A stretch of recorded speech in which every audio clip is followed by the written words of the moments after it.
Sunday nights at 11 p.m. Eastern here on BeyondRingside.com. Join us for the Midnight Black Mass. Myself, the Reverend Dan Wilson, brings you the dark gospel of professional wrestling, uncensored, unedited, uncut, and not for the faint of heart. You can find out more about us at youtube.com/pottyhumor or subscribe at Potty Humor on iTunes and Stitcher today.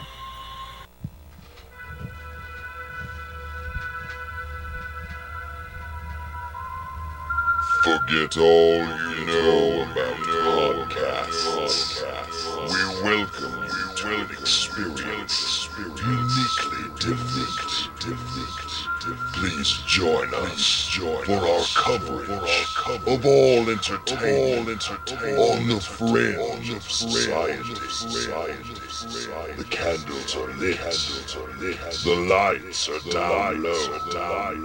It is now time to welcome our host as he steps up to the pulpit. The sacrifice has been prepared for the midnight black mass.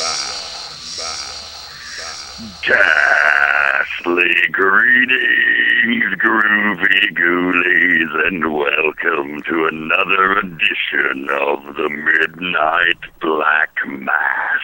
It is I, your host, the devil you know, the maniacal minister of the occult, the Reverend the Dragon, Dan Wilson, and alongside me, ladies and gentlemen, the Southeastern Strangler, Andrew Alexander. Welcome, my friend. How are you? I'm wonderful. How are you? This is fucking fantastic. The season has turned. What's your name? Who's your daddy? Is he spooky like me? Because it is now autumn and it's my favorite time of the year. It's better than Christmas and my birthday combined, and I'm already sinking my teeth into it. Yeah, I'm definitely I've become more of an autumn fan as I get older. I mean, I always kind of liked it, but used to you just think summer, but fuck, man, those summers get hot. Hotter than hell. You know she's going to leave you well done, and this summer certainly did. It was a hot one here in Tennessee, and spent some vacation time in Florida, and it was even hotter down there, which is what you want for the summer, but it happened, and I'm over it. And the Halloween countdown is on. I've fully indulged into a cacophony of horror surrounding me, and it's a wonderful thing. Of course, been active with some wrestling. We're going to talk a little bit about that, but I have just indulged in so much awesome stuff already, like a week in to the fall, getting ready for Halloween, that I'm really excited about talking about it. Well, let's talk about that shit, because I mean, I know you do love the Halloween. It's like your favorite holiday of the year. You turn into like a little child. I've not been able to maintain that level of excitement for the Halloween season.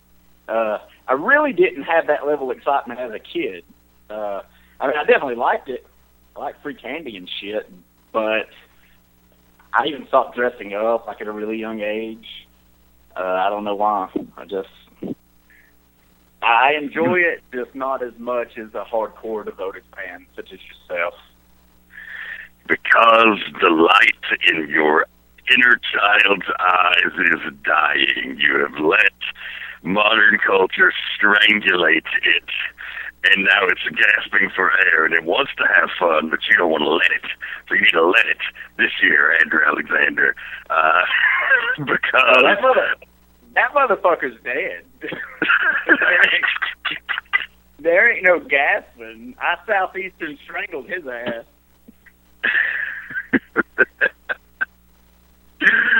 Fair enough.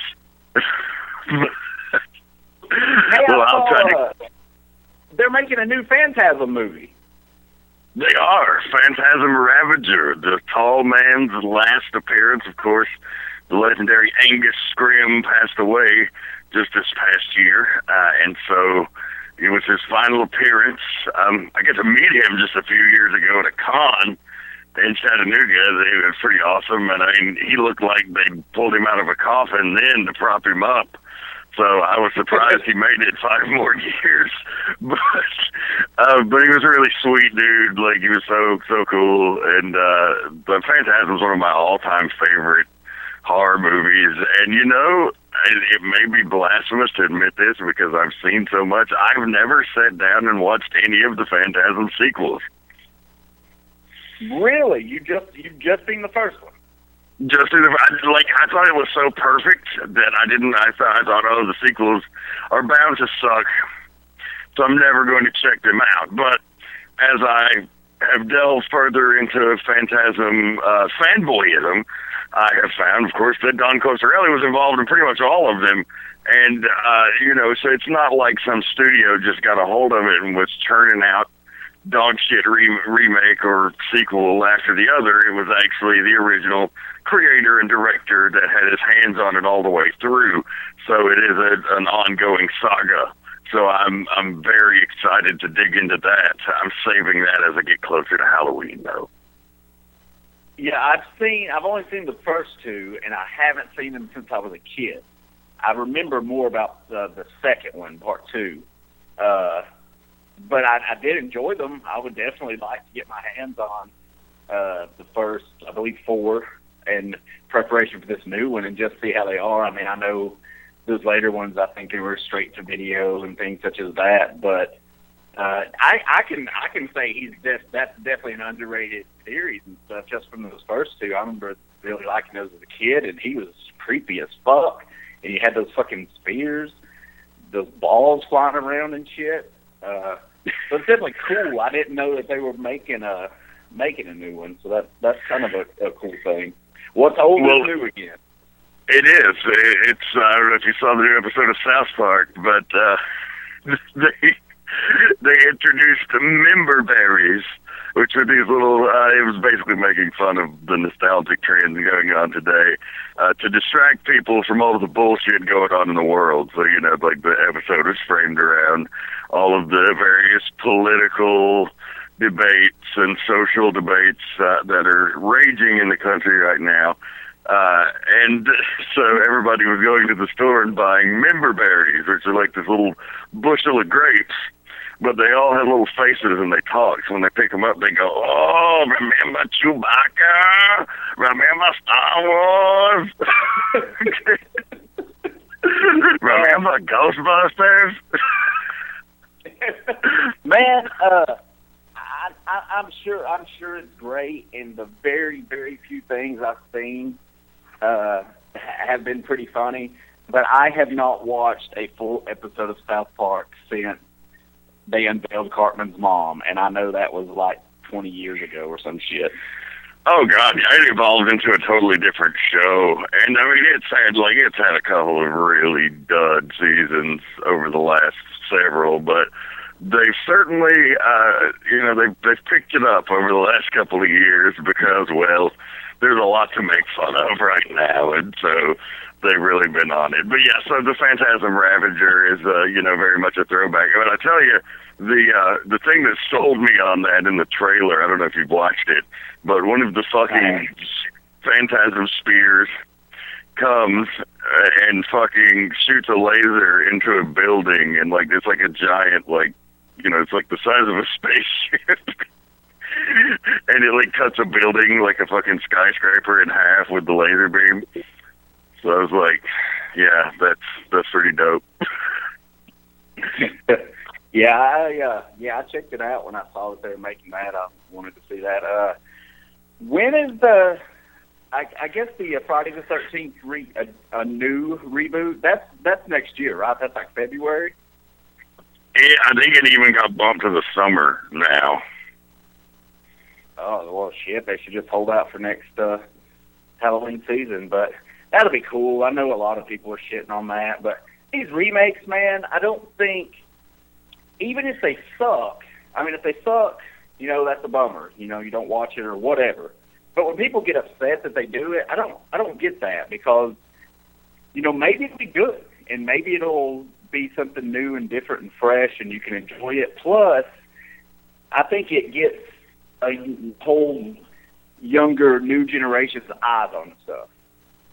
No, like I think really, I think the only thing with remakes is that it's like, it's going to be hard to touch the original. Like, I would like to see a remake franchise that really catch on and grasp the imagination for a new generation. I don't think many have done that, unfortunately.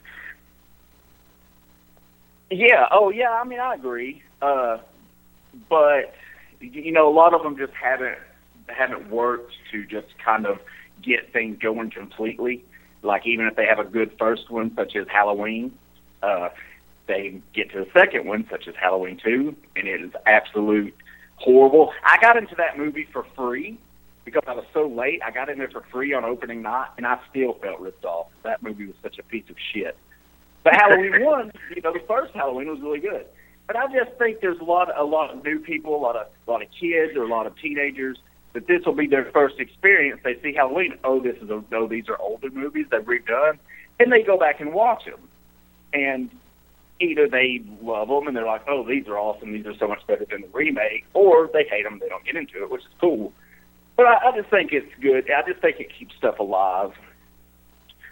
One property I think that may have the opportunity to do that is coming out soon. I believe it's 2017 release as well. The Stephen King's It is being remade into a feature-length movie. And, of course, that was not a movie. It was a made-for-TV television series. Let that wrap around in your head, okay? This movie still gives people nightmares. People still are terrified of Pennywise from the masterful portrayal of Tim Curry, of course. The movie was a fucking made-for-TV movie that aired on CBS, I believe, in the 80s. Like, yeah, was no, it the 80s no, or early 90s? No, it was the late 80s. It was like 88, I think, 88 or 89. But it was, I mean, you have, like no boobs, no cussing, minimal blood. Still one of the most horrifying things ever done, because storytelling is key, always. Yeah, I remember not being scared. I wasn't scared of a lot of the horror movies as a kid. I just wasn't. I would jump on the scares that were obviously that's what they were there for, the surprises. But as far as having nightmares or being afraid and shit like that, I really wasn't scared. I was scared of The Exorcist. That freaked me out real bad. Aside from that, it didn't really work. And even back then with It, but I rewatched it as an adult, and I didn't love it. I did think that Tim Curry did a great job, and I get that he's creepy, but I was like, man, I don't see how this terrified people. But there's a huge majority of people that are terrified of clowns, and I'm just not one of them. That's not creepy to me. But there's lots of people I know that are just horrified of them, and that's so weird to me. But and I think it's probably a lot to do with that movie, especially people in our generation. That's probably why they're terrified of them. But it is cool they're doing a remake. I don't know how. I don't even know who's playing Pennywise, but Tim Curry, he's cool, man. He's got some roles under his belt that I really enjoy. I could be wrong, but I believe it is the kid that is playing the alleged Joker in Gotham. An upcoming alleged Joker, or the kid that? No, the last one that we saw in season 2. Oh, that kid's good. That's what I've heard. So. Oh, okay. Yeah, he's on Shameless, which I've recently knocked those out. That's a pretty damn good show. Yeah, I've only saw like the first season and a half of it, but I enjoyed what I saw of it. So speaking of clowns terrifying people, what do you make of the latest hysteria going on here in the southern United States that bands of evil clowns are hiding out in the woods, trying to lure young children to their doom. That's, I want to say hilarious, but I guess that's not the right word to use. But it's just fucking crazy and stupid, and it's so funny that I wasn't at home when this happened, but I received a message, and somebody said, "Hey," and it was 100% real. Someone said, "Hey, a clown was spotted in blank subdivision." I say blank because it's my subdivision, and I don't want people to know where my subdivision is. But there was a clown in my subdivision, and it was like a big deal. People were freaking out. It was real. It happened. So I just replied back, "How do you know it's not me?" And just left that hanging there. But that's I could have been abducted by one of these clown people. Yeah, there's been some sightings, and initially I was like, well, it's bullshit because A, it's the South, and nobody's found any shot-up clown bodies. Because, as I said on Twitter earlier in the week, even the Democrats are packing heat down here, okay? This is the Mason-Dixon line. Everybody's got a gun. That's just the way it is. They're issued to you typically as a birthday present, as some sort of coming-of-age ritual if you grow up down here, no matter what side of the political fence your parents lean. So the fact that no clowns have been shot by some good old boys led me to believe it was bullshit, unless they're magic ghost clowns. And if that's the case, then maybe they can disappear at will, and maybe the guns can't get them. Or what if they're killer clowns from outer space? That's what I'm going with. And they're putting people in fucking cotton candy cocoons. Cotton candy cocoons. Man, that's a fun movie. I mean, looking back, it's kind of a piece of shit, but it's such a good piece of shit. Oh, it's the best tasting piece of shit on the plate, man. I love that movie. Yeah, it's one of those that it is bad, but you enjoy it you love it. That's a good one. Did you kind of get sad for the old man at the beginning when they kill his fucking dog and then they kill him? I remember thinking that was real fucked up as a kid. Like, oh, why'd you gonna do that? Like, they got that heat right at the beginning. Because you're like, fuck. They're gonna off an old man and his dog. I wish we would have had Tank on the show if we were going to break into a bunch of horror movie talk. Well, maybe we can have a more official discussion with him on the show next week, because this will be a recurring theme until Halloween. And if you don't like it, why did you tune in to the podcast named after a satanic ritual? I watched my Nightmare on Elm Street documentary this past week. Have you ever seen that? Never Sleep Again? Yes. Oh, it's amazing. It's like 4 hours. It's great. And I just keep hearing rumblings that they're going to do that again with Robert Englund as Freddy. And I would love to have another one of those come out, man. He's sworn he's never going to do it again. A rumor comes out at least once every 6 months that Robert Englund confirmed for next Nightmare on Elm Street, and then he has to come out and say, I'm not confirmed, I didn't do it. So maybe we'll see it again. He's still alive, and so if he's still alive, then my philosophy is never say never, because money talks, and what walks, ladies and gentlemen? Bullshit. That's right. Bullshit. So, you could very well see Robert Englund as Fast Eddie, or as Fast Eddie Lane. Hey, there you go. As Freddy Krueger. Some bitch. Or maybe he'll play Fast Eddie in a biopic. 1, 2, Fast Eddie's coming for you. That would Fast be. Eddie Lane, are you with us? Yes, I am. Extraordinarily. You can tell we're having a good old time tonight on the Midnight Black Mass. Extraordinarily humbled for that crossover reference. Yeah, Robert Englund wants to play me. I'll sit back and bow any day of the week. It's like, dude, your interpretation is my interpretation. So before we get... Oh, go ahead, Andrew. I can't wait. I can't wait for the rumors to get started that Fast Eddie is a child molester / child killer that attacks you in the dream. You haven't seen the action figures, have you? So before we get too far off the topic, I do have to ask, Fast Eddie Lane, what's your take on this evil clown phenomenon?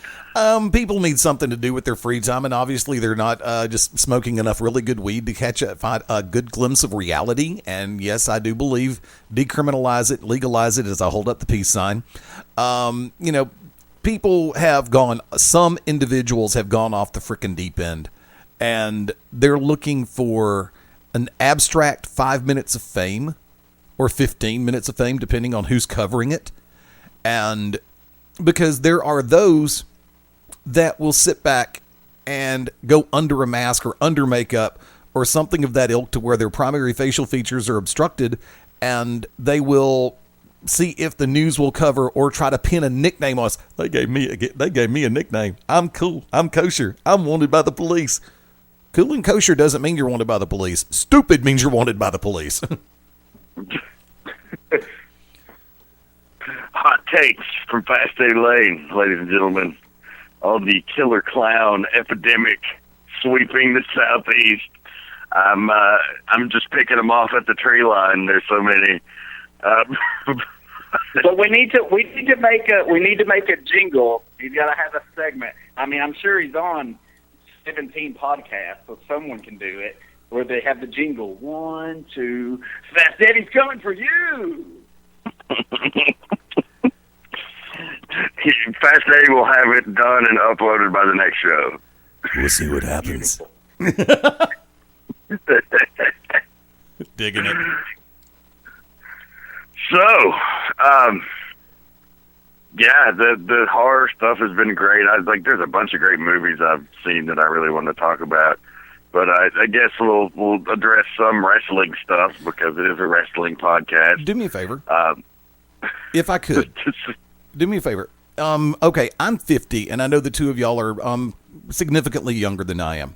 But when it comes to some of the new remakes that are being done, and remember stuff that you see done back in the 70s and the 80s, you didn't have CGI, or at least not a ton of it. You had overlays, you had creative masking and dodging, you had artists who knew how to handle light, or the absence thereof, in order to achieve the effect that they wanted. When you start seeing some of these newer remakes come down the pike, regardless of the genre, but especially in horror, and you're knowing in your heart that they're doing computer-generated imaging and everything, a lot of stuff is being done digitally as opposed to through creativity and imagination, does it cheapen the experience for you, or is there a flip side of that coin? Dan? It takes me out of the... Dan, let me go first, because Dan is a much more educated opinion here, because this is his stick. So let me throw mine real quick, and then he can go, because I'm sure he'll have better insight. Like I said earlier, I really don't mind it. And I think there's two hardcore fans. There's the kind that go in and they want to be entertained and enjoy something, and there's the kind that want to go in and shit all over everything. I'm easy to please. I'm a filthy whore. Just give me something and I'll probably like it. Just don't make it horrible. So I think it gives you more of appreciation for the older stuff that they couldn't do as much. It makes you think, wow, how did they pull that off on a $50 budget? Right. No computers. It really makes you think, man, what people do now is absolutely amazing, but what people did back then is fucking amazing too. Right. It's just different. Times have changed, stuff's different now. You gotta accept that. So I think it's cool, but it doesn't. I don't think it ever takes away from what they did in originals. Okay. It's a valid point. My opinion on it is I agree with you in part, or in mostly, actually. I'm fine with it in most cases. It just, as long as it doesn't take me out of the moment, and sometimes it does. That's the thing with it. If it looks real, then, even though I know in the back of my mind it's CG, then I'm okay with it. But if it clearly is like forced in CG and you know it, and it just kind of takes you out of the whole, like that's the one thing that the Nightmare on Elm Street remake, like, I didn't care for some of the CG in it. Otherwise, I didn't. Like, most people hated it, but I thought it was fine. It was not anything that shook the world or was ever gonna replace the original, but it's a re-entire, like, I'm a comic fan. I know about Elseworlds and the multiverse, so I'm fine with another presentation of something like that. That's totally cool. But like the one thing, and with the Walking Dead TV show, because I understand the kind of budget they're on, like, I'm a little more forgiving of it there than I am in multi-million-dollar movies. I fucking hate CGI blood. Give me the real stuff. Give me the real stuff all day long. And I'm not talking like actual blood, some fucking corn syrup that's red is fine, but it needs to look like blood. Right. It's just something about CG blood that just doesn't look the same. It doesn't. I mean, the splatter patterns and shit might be more accurate. They're like, oh, well, we fucking examined this with forensic evidence, and so you can see with the computer exactly how it would spatter. Maybe, but I don't care. I would rather just see a giant bucket of blood.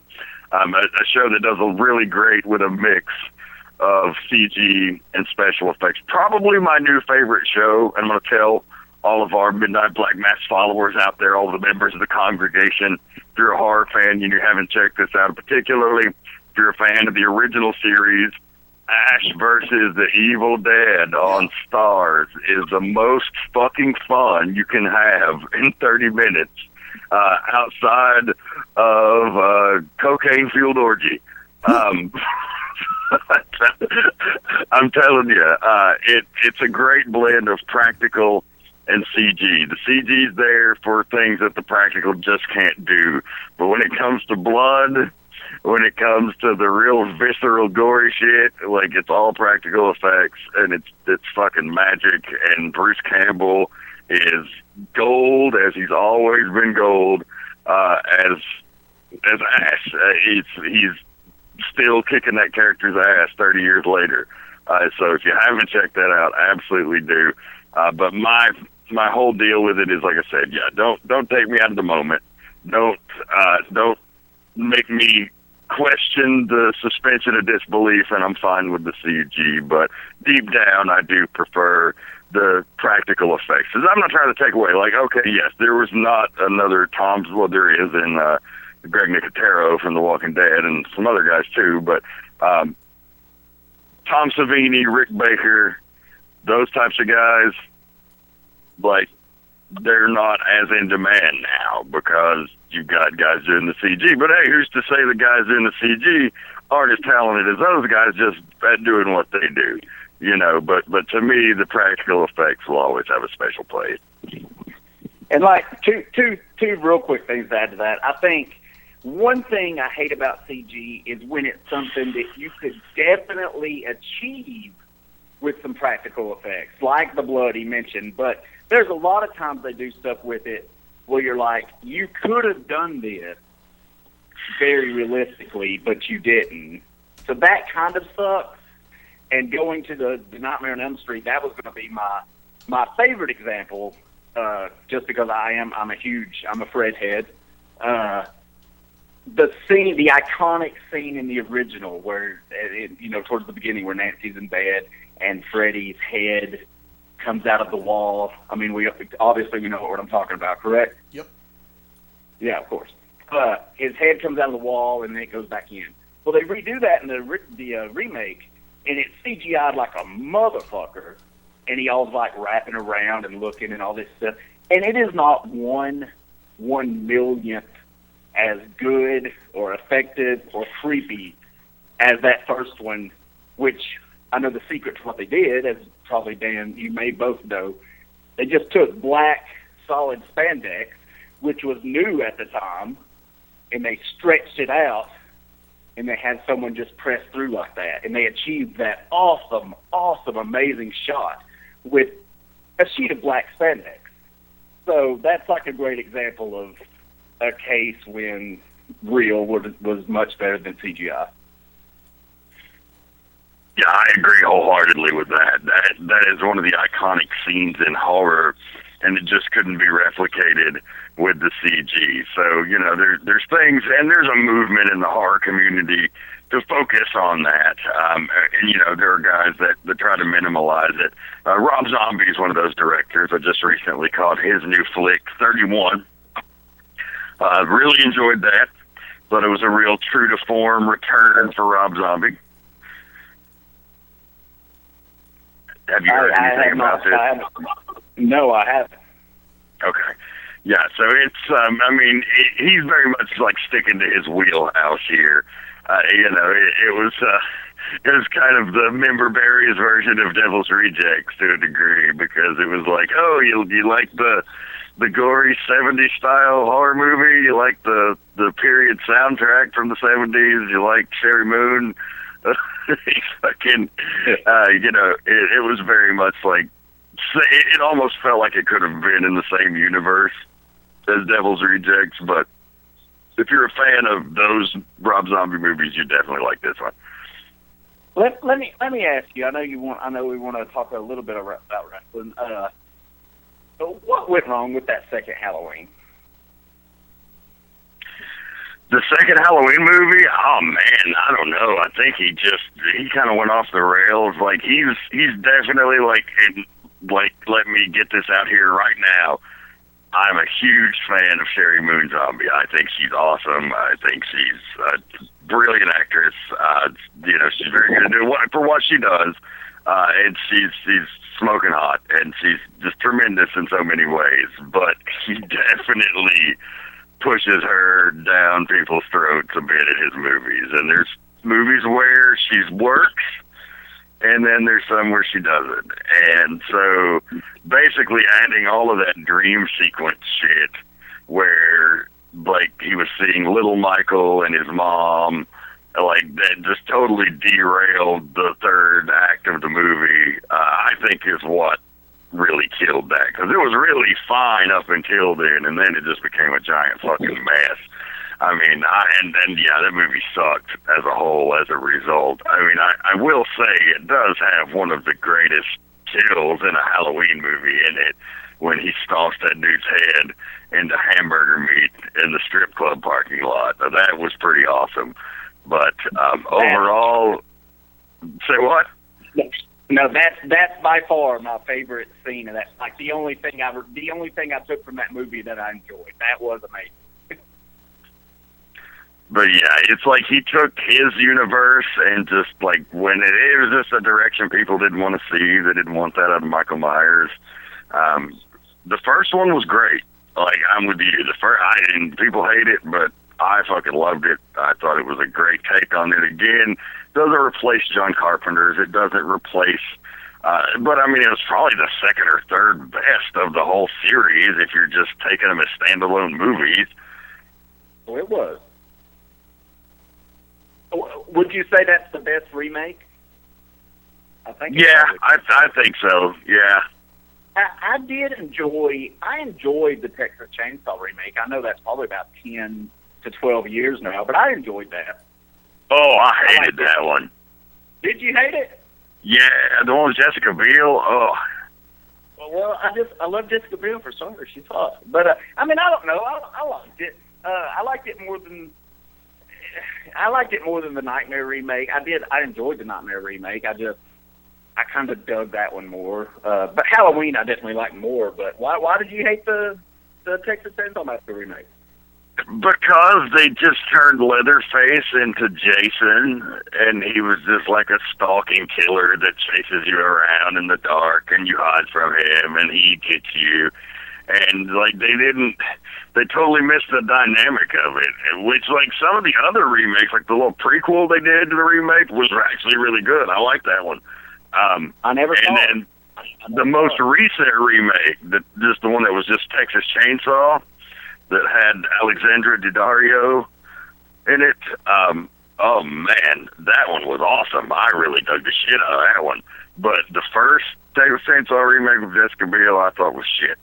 It just didn't, like, to me, Leatherface is only part of the Texas Chainsaw Massacre. Like, that's where they got it wrong. Like, that was just about Leatherface, basically. Like, the family was there, but they were rather inconsequential. Like, it's about his whole crazy, fucked up family.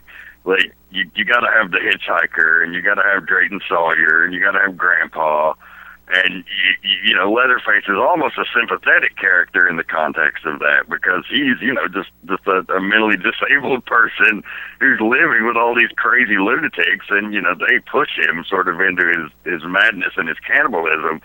So it's, yeah, I didn't think that it captured what Texas Chainsaw was all about. I mean, I see what you're saying there. I think I just enjoyed it. I mean, it had some good kills. I thought it looked kind of cool, like it looked old, but with that new touch. I enjoyed it. I didn't see any of the other remakes. I like the way it was shot and like the way it looked. I mean, it was a good looking movie, but it just, like I said, I thought it missed the point. I mean, Texas Chainsaw Massacre 2, for example, the original sequel, is a wildly different movie than the first one. You know, almost has some comedy moments in it at times, but still a fantastic fucking movie. Still kept the spirit of what it was about. Texas Chainsaw Massacre 3, even, which had that terrible / awesome song from Laz Rockets. Do you remember that? No, I honestly don't think I've seen 3. Oh man, 3's pretty good. Honestly, I probably like 2 more than the original, to be honest with you. Just as far as enjoying it, I just dig it. But I don't think I've seen 3. 3's pretty good. It's just called Leatherface, Texas Chainsaw 3 Leatherface, and it's the one on the video cover where it says the saw its family on the chainsaw.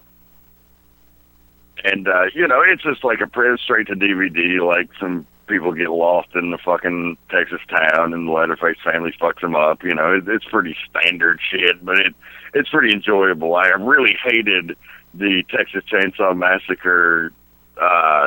What was it? I can't remember what it was. The fourth one with Matthew McConaughey and Renee Zellweger. That one sucked donkey balls. Yeah, I remember seeing part of it and being like, what the fuck is this? I didn't even finish it. No, and I remember the third one, the video cassette for sure, but I just don't recall ever watching it. I need to get my hands on that. Yeah, it's like Leatherface is a cross-dresser in that one, and like they really, and Matthew McConaughey is part of the crazy family, and Renee Zellweger is one of the victims, and it's just, it's dumb. It's real dumb.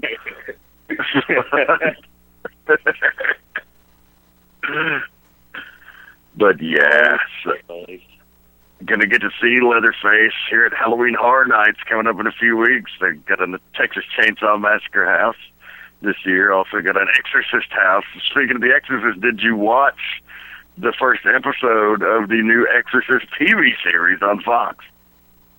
No, I didn't. I'm sure I'll be able to see that on my Hulu Plus. Should I check that out? Is it good? Yeah, I really dug it. Like, they really got something there. If they keep you, like, nothing much happened in the first episode, but it didn't have to. Like, they really set the tone great. And you know, if they keep that up, that's going to be a hell of a show. Excuse me, a hell of a show. Okay, yeah, I'll check that out. I was just brainstorming when I was watching that Nightmare doc.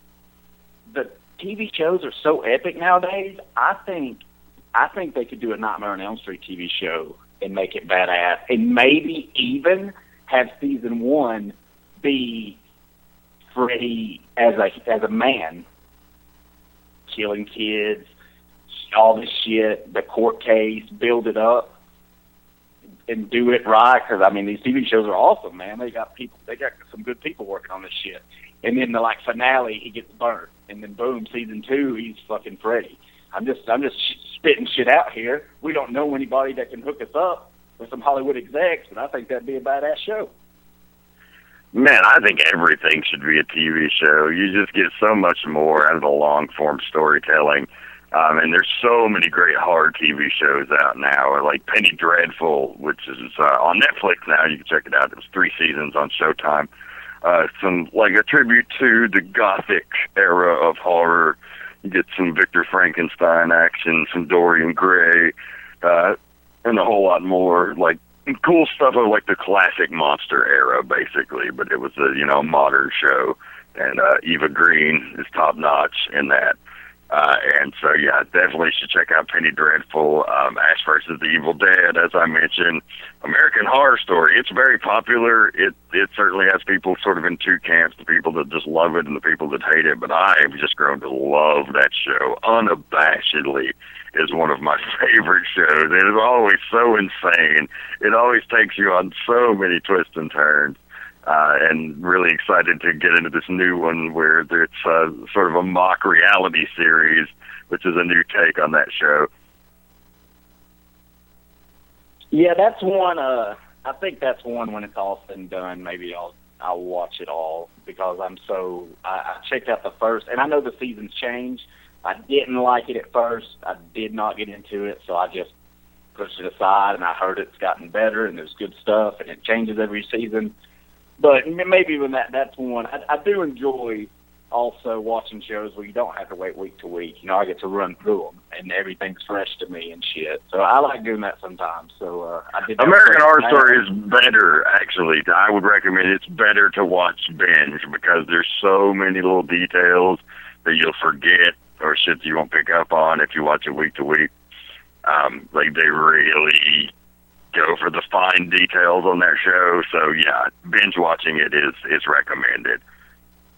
Yeah, so maybe when that's all said and done. But so what do you say? Let's talk about some wrestling.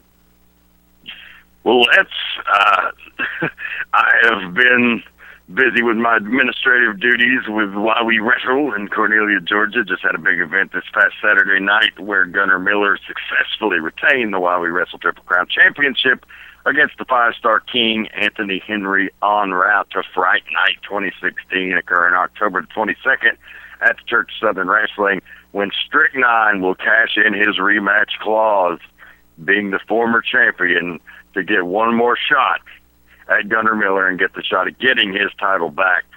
This is a matchup that fans are eager to see, especially with Strychnine being fully healthy going into this matchup, which he exactly was not going into the match where he lost the title, thanks to one Gunnar Miller and Jeff G. Bailey, who had perpetrated an attack on him earlier that night. So Strychnine's going to get his revenge, and we now know it will be Gunnar Miller defending the title, not Anthony Henry, who had a hell of a fight.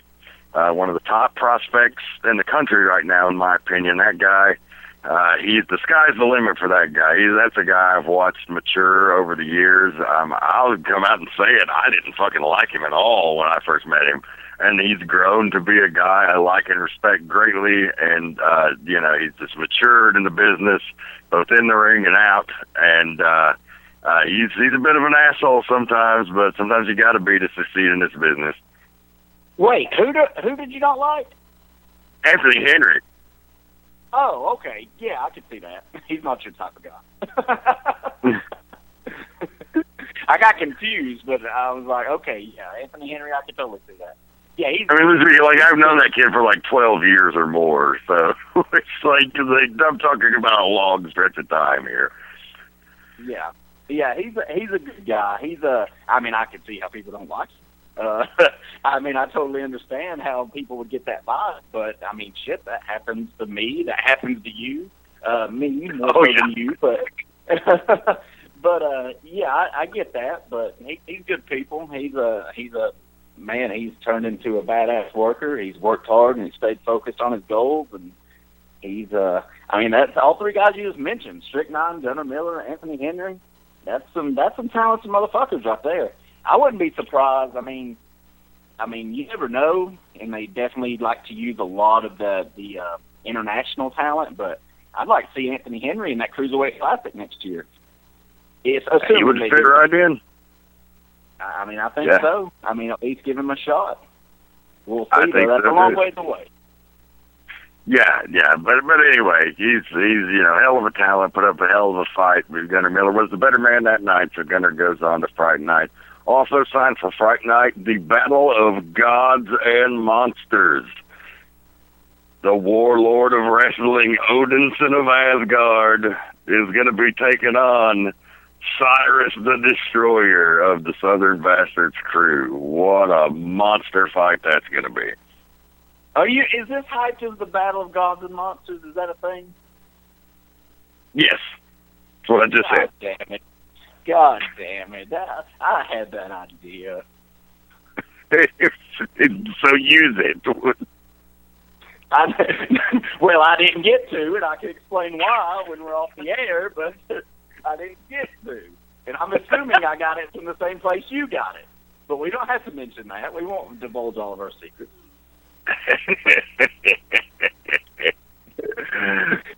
Me and you have similar influences on stuff sometimes. Yes, but that's a great idea. I love the fucking sound of it. That sounds badass. If you want to see two big motherfuckers kill each other, well, that's what's going to happen. Yeah. Hell yeah.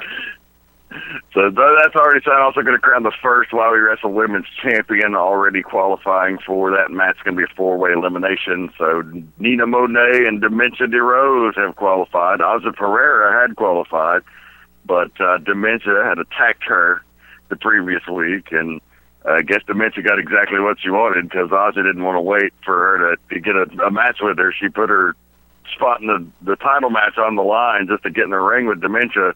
And Dementia, with the carpenter and that baseball bat, ended up sneaking away with the victory. So 2 more spots left to fill. Those will be filled on October the 8th. And, of course, we've got the big girl fight event coming up at Why We Wrestle on Thursday, October 20th, just 2 nights before Fright Night. The first all-women's show. You're going to see all the women stars of Why We Wrestle, plus Mickey Knuckles, Amber O'Neil Gallows, Tracy Taylor, and a whole lot more. So you definitely want to check that out. And Cornelia Wrestling returns to the church October 8th, and the final go-home show for Fright Night 2016. And what a matchup. We're going to find out who's going on to Fright Night to face the Monarchy for the Why We Wrestle Tag Team titles. 3-way elimination matchup, 3 of the best teams in the business today. The Hooligans versus the Viking War Party versus the Lynch Mob. Only one of those three teams is going to go on to Fright Night, the challenge for the tag team titles. That sounds like a hell of a card. Fright Night sounds like it's going to be awesome. It's certainly shaping up to be one hell of a night. Stay tuned to Why We Wrestle on social media at Twitter at WhyDoYouWrestle, Facebook.com/This Is Why We Wrestle, on Instagram at This Is Why We Wrestle. And if you want to get in touch or send a message, email at thisiswhywewrestle@gmail.com. So, you want to talk about some WWE wrestling? We got about 8 minutes, so we'll devote this 8 minutes to whatever you want to talk about wrestling-wise, no matter what the promotion. I usually don't care too much to talk about wrestling in depth, but I did go on some nice rants earlier today via text message with a few people that would have made great. I could just sit here and read them on the show, and it would be good shit. But real quick, if we can get to it without going over too long, I figured out what's wrong with the wrestling business. Oh, yeah. Well, lots of people have been trying. It's a double-edged sword, though. The thing wrong with the wrestling business right now is, drum roll please, the wrestling fans. Oof. It's their fault. If you see a little bratty kid acting like a Bark at the Moon hellion, you hate that kid. You're like, fuck that kid. That kid is spoiled rotten, and he needs his ass whipped because he's spoiled. That's wrestling fans. They're little bratty kids and they're spoiled. But who spoiled them? The parents. The WWE spoiled them. It's a never-ending circle that somebody's got to fucking put a stop to. Did you watch this? Did you watch the pay-per-view last night, Clash of the Champions? Yep. I did not. Okay, well, I believe pretty much the matches all really good matches. Right now, I don't care. People can bitch about there's a lot of stuff to bitch about, but the WWE has some talent. Raw, SmackDown, NXT, there's some good talent on there. And sometimes their hands are tied, and sometimes they're given some shit to work with, and they just got to make the best of it. But there's some really good guys.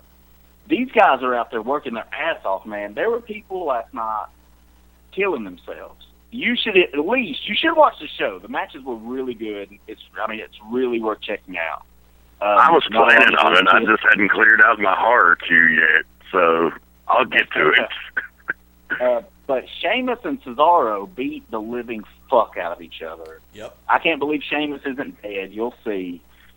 But, there was just so many matches where the crowd just sit there. They're not into it. They sit there, and then once the killing starts and the false finishes come into play and people are murdering each other, they're all for it. And this is awesome. And there was one point I really can't remember. I think it was during that Sheamus and Cesaro match. They just weren't into it at all. Then Cesaro almost dies, and it's like, this is awesome. This is awesome. It's like now guys have to kill themselves, and they have to do so much to get that live crowd into it. But it's their fault. It's their fault that we've gotten to that point. I really think guys, look, man, if I was a WWE superstar, if I was the fucking Universal Champion, I would want to work hard. I would want to steal the show. I would want to have the best match every night.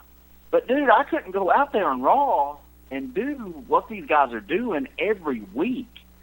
That shit should be reserved not for pay-per-views, for WrestleMania, for SummerSlam, for a big, huge blow-off to a really good angle.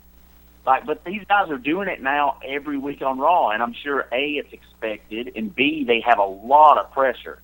A lot of pressure on themselves. You can't slow down. You can't take a breather. You can't take a hold. You can't work the crowd because you don't want people to change the channel. You don't want people to say, oh, this is phony wrestling, fuck this, and change the channel. I get that. But, man, these guys are killing themselves, man, for just to try to get reactions and try to keep people into it. And it sucks. It really sucks. And I bet a lot of those guys would probably agree. They're like, yeah, it does fucking suck.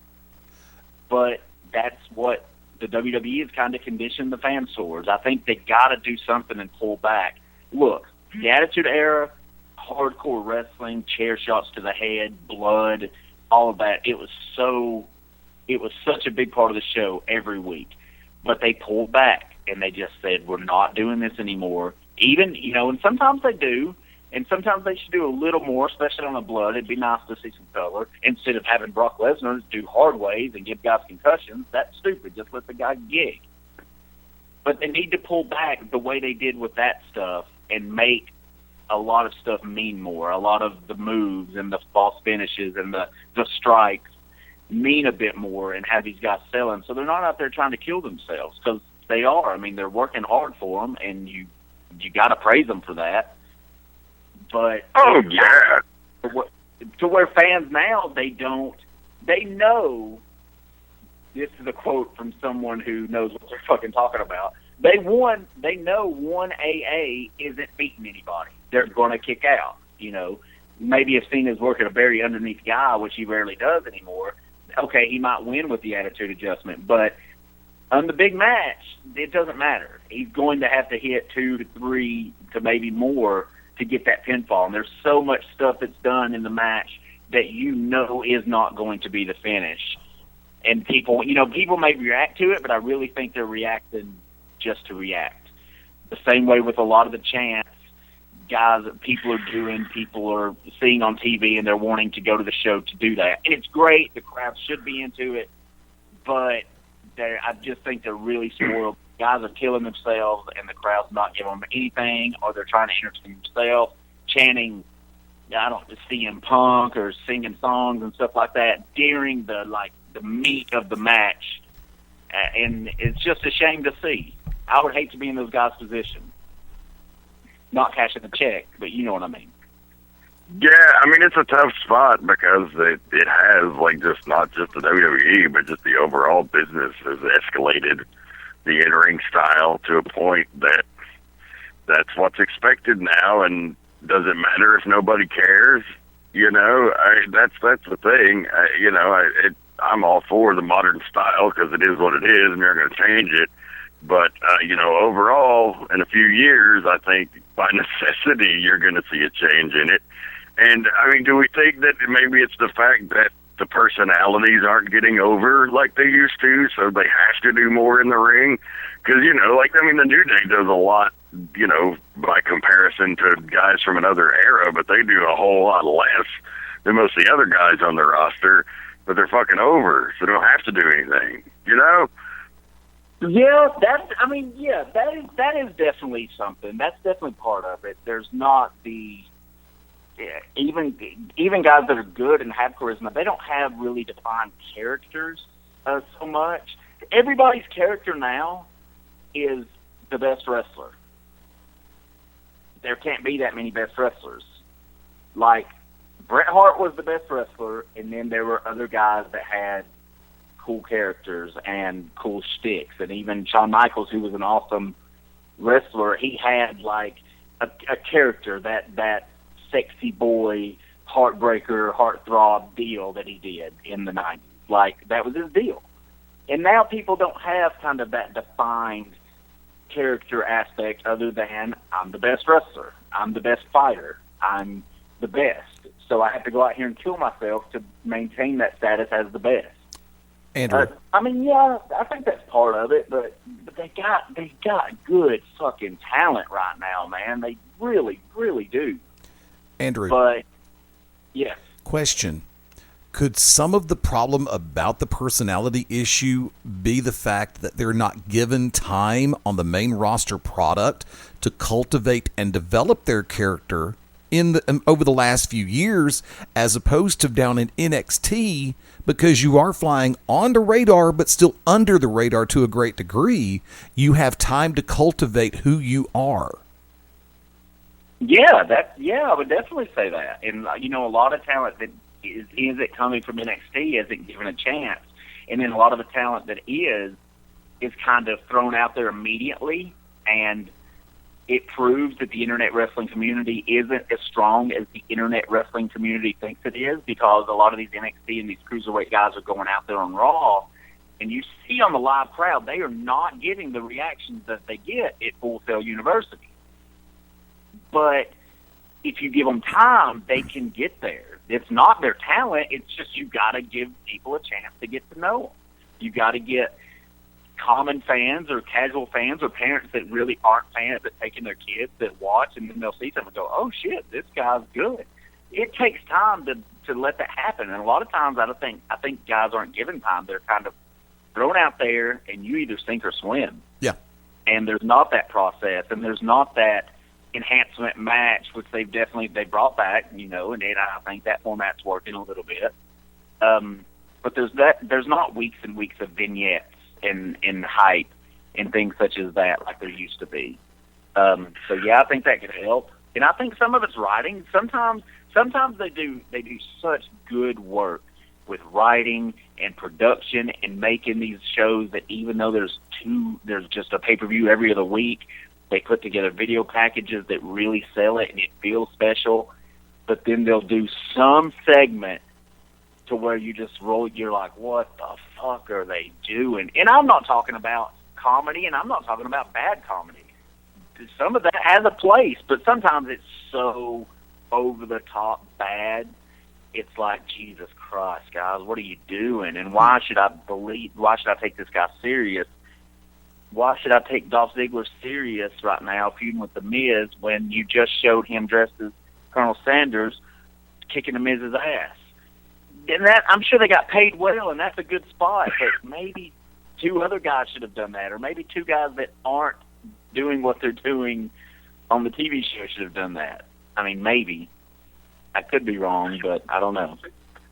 It's a thought, and I think something we can delve into a little bit deeper on next week's edition. It's certainly not damning them, but it's just an interesting thing to see how you would fix what's working. We're not there, so we don't know everything that's going on or involved in it. But, clearly you can see like you said, cases of guys killing themselves to no reaction, and that's unfortunate. And is it the fans' fault? I mean, I don't know. That's hard to say. Like you said, the father gave them the gun, so you've given them the gun now, they're not going to give it back. So that's basically the issue that's going on there. But we'll definitely delve into that more this week. But we're out of time, folks. It's been a hell of a fun edition of this fly by the seat of our pants edition of the Midnight Black Mass. Any final thoughts, Andrew? No, if you're a wrestling fan out there, why don't you just try to enjoy it a little bit more, just overall. Don't shit on everything. Like, don't. And we're all comparing everything. Well, it used to be better back in the day. Yes, that's true, but those days are gone. They're not coming back. So let's try to enjoy what we have. Absolutely. Fast Eddie Lane? Actually, I'll disagree with that last little comment because the golden age of wrestling right now is not on Major League Television on the USA Network. It's in places like 4236 Level Grove Road in Cornelia. It's on Stemley Bridge Road in Pell City. It's on Stripling Chapel Road in Carrollton, or possibly this Saturday at the Munford Civic Center. People have the opportunity to see wrestling the way it's supposed to be, up close, intimate setting where you get a chance to see and get to know the characters. All you have to, and I'll say the same thing about Empire because I went there a couple of times and enjoyed the living hell out of it. I'd love to go back again sometime. So I'm not going to leave that out. It was an innocent omission. But people get a chance to catch real wrestling closer to them. All they have to do is look for it. Yeah, I was going to say, well, that's true, but you got to go. You got to get out there and go to the show. Get your ass out the house, bitches. Yes, sir. Well, I don't think I can close it any better than that. So on that note, I'll say for Fast Eddie Lane and Andrew Alexander, I am the Rev Dan Wilson. Keep one foot in the gutter and one fist in the gold. We'll see you next week.